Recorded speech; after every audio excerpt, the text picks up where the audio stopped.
Tim SAR menemukan tas berisi dompet dan kartu identitas dalam pencarian korban pesawat ATR 42500 di kawasan Gunung Bulu Saraung, Kabupaten Pangkep, Sulawesi Selatan, Senin 19 Januari 2026 malam.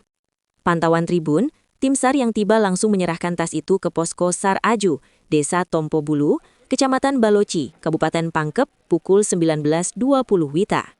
Selain tas, pelampung darurat kuning dalam pesawat yang tampak terbakar sebagian juga diserahkan. Adapun KPP yang ada dalam dompet dan tas hitam itu bernama Mufarhan Gunawan. Dalam data manifest pesawat atau korban, Mufarhan Gunawan adalah kopilot beralamat di Jalan Sultan Hasanuddin, Luwu Timur. Ada juga KTP bernama Dwi Murdiono, beralamat Bogor, Jawa Barat. Selain KTP Dwi Murdiono, ada juga 2 kartu ID card Airfast Indonesia dan Indonesia Air bernama Dwi Murdiono. Dwi Murdiono diketahui bagian dari awak pesawat. Ada juga beberapa kartu debit ATM dan beberapa lembar uang rupiah. Selain itu, juga ditemukan dalam tas yang sama pistol flare gun berwarna orange hitam. Senjata itu dikabarkan kerap digunakan dalam kondisi darurat untuk memberi tanda butuh bantuan atau pertolongan. Meski begitu, pihak Basarnas yang ada di lokasi belum memberikan keterangan resmi terkait di mana ditemukannya berkas-berkas korban tersebut.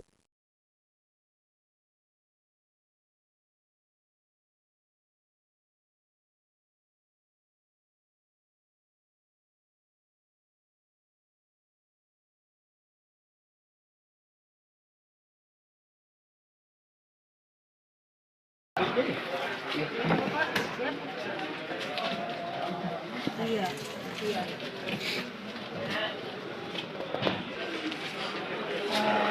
Atas nama siapa, Win?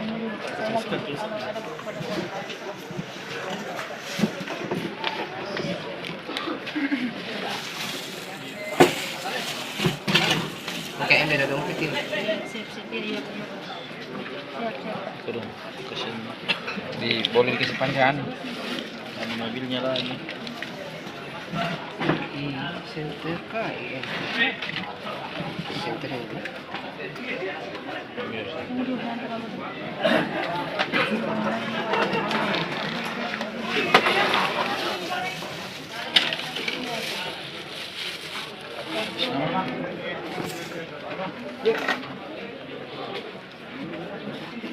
Farhan, oh ini kopilot. Farhan kopilot. Kopilot, guys. Kopilot.